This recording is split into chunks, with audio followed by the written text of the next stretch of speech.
Fiecare om ascunde ceva în el, are niște taine care e bine să le comunice. Mulți dau curajul. Eu am scris tot timpul. Eu am avut și propriul ziar. Talentul, umorul, asta vin de la Dumnezeu, nu te învață nimeni. Profunzime este în cazul în care chiar ai profunzime, că dacă nu-i de unde o scoți.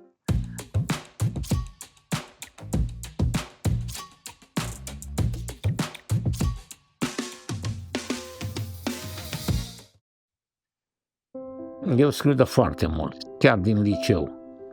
Și am adunat caiete întregi cu schițe, novele, începuturi.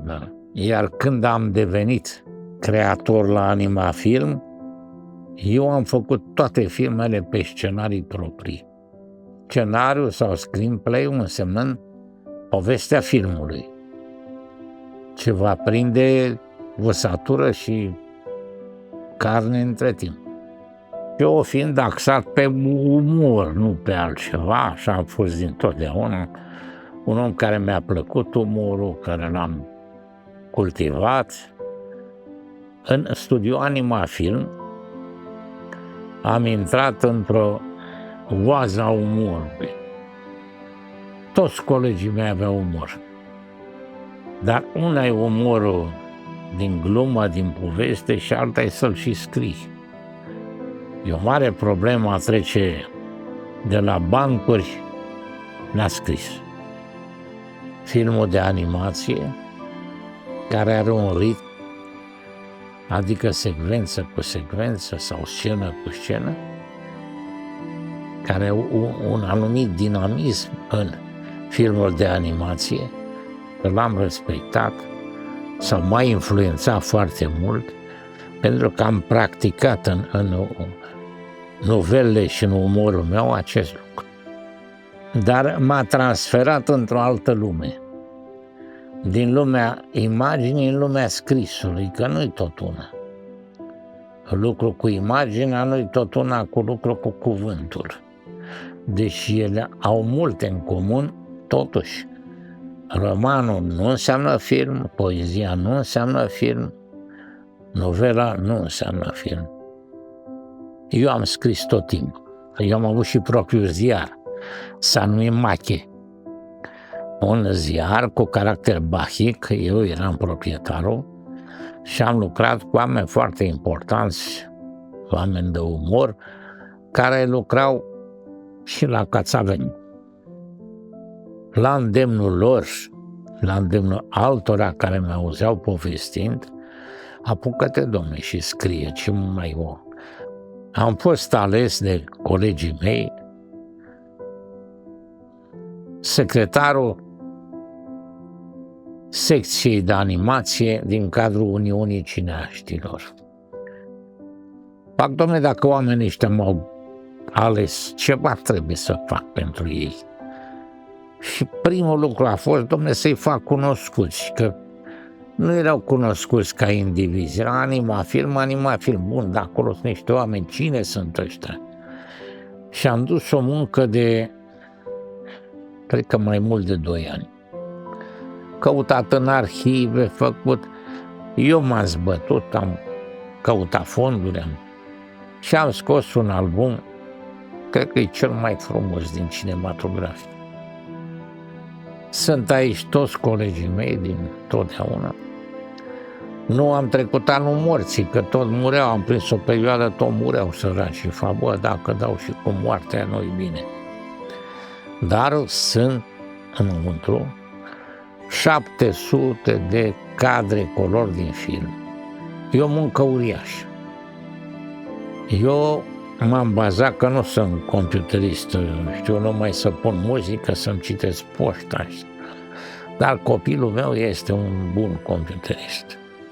Și el mi-a făcut toate aceste 700 de planșe dinăuntru, le-a trecut în Photoshop pentru că erau uzate, erau din filme 20 de ani, 50 de ani înainte.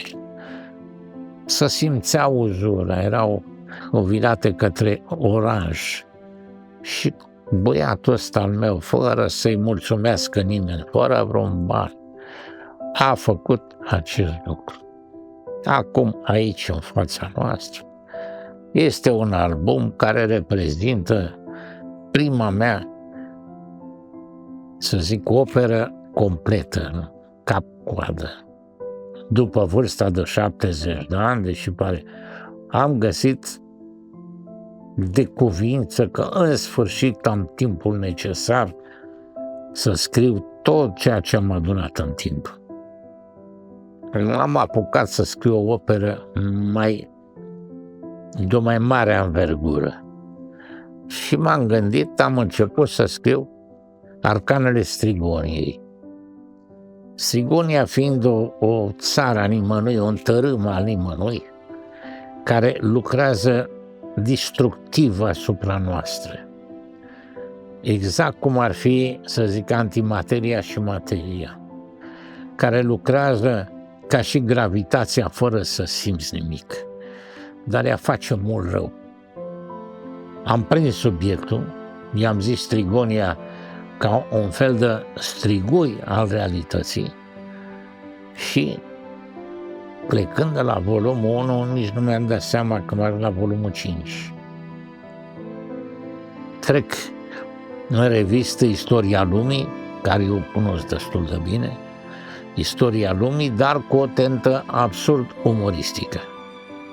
A fost bine primit, chiar am fost foarte mândru când într-o dimineață, în timp ce îmi beau cafea, am sunat telefonul și mi-a zis academician Răzvan Teodorescu.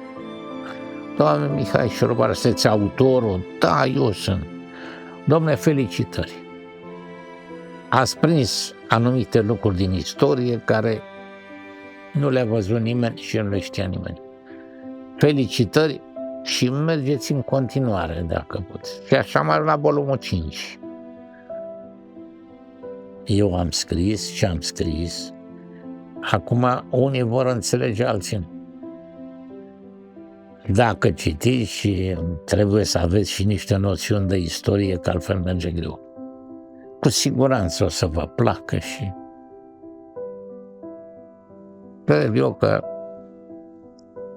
cu mare eforturi veți ajunge la volumul 5. Dar dacă veți ajunge la el, vă veți putea declara un om foarte cult. Pentru că este un exercițiu de cultură. Sunt două izvoare. Cultura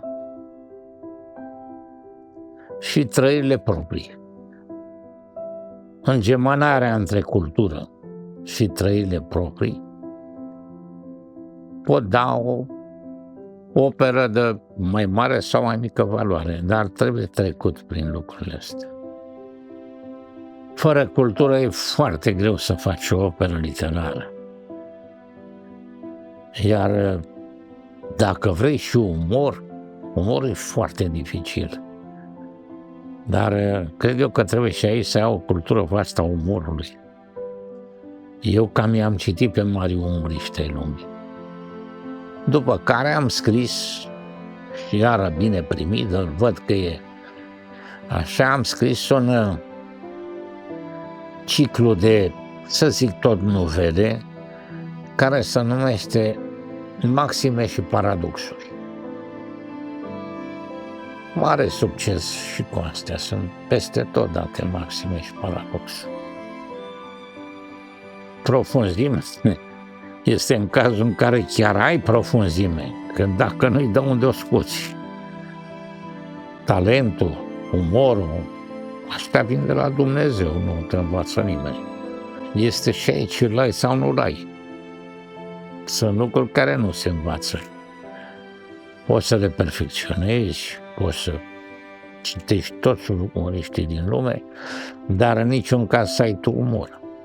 Ce spunea Chaplin, dom'le, ia un copil și rupe urechile și să vezi că va plânge toată lumea, dar fă-i să râdă, să vezi cât de greu e. Eu aici îți dau un exemplu de cel mai mare umorist al tuturor timpurilor. Chaplin era genial. L-a învățat cineva umor. Umorul era în el. Și s-a coborât de undeva de sus. Dumnezeu știe, eu mă abțin aici, nu pot să dau verdicte că n-am. Eu cred că cel puțin pe alocuri am reușit să amuz, să fac lumea să râdă. Acum lucrez, eu zic ultima creația mea, dar așa am zis mereu, o carte polițistă, dar cu umor polițist, că altfel m-ar dezice, care se numește Aventurile detectivului Rafistol și a doctorului Bypass. Sper să aibă succes, că roman polițist n-a mai fost făcut de mult. Eu nu scriu drame, eu scriu, să zic, novele, un fel de SF, dar cu umor. Mai mult ce să zic, dacă mai am zile, dacă mai am inspirație, o să continui. Cam pe aici se încheie partea de creație la ora asta. Mai departe, cu Dumnezeu înainte. Dacă ați vrea să vă apucați de scris, eu pot să vă încurajez verbal. Dar nu uitați că nu scrisul e important, ce spui prin scris.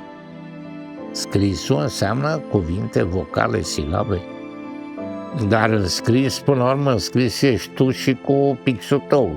E conținutul textului. Cel e important.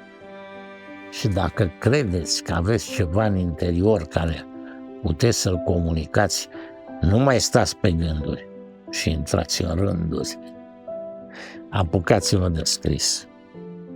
Oricui îi dau această. Fiecare om ascunde ceva în el, fiecare om are niște prin acele girusuri de pe creier, are niște povești, are niște taine care e bine să le comunice. Mulți dau curajul, dar acela fiecare. Chiar dacă se umple această lume de sute de mii de cărți, e un câștig, nu o pierdere. Vă rog, spor la scris, dacă vreți, vă aduc mâine un stilou Montblanc să vă meargă la ușor. Puși brecă, o să mă întrebe dacă m-am operat. Deci cam pe aici lucrurile se luminează. Mai mult nu pot să vă spun decât luați cărțile și citiți-le cu încredere.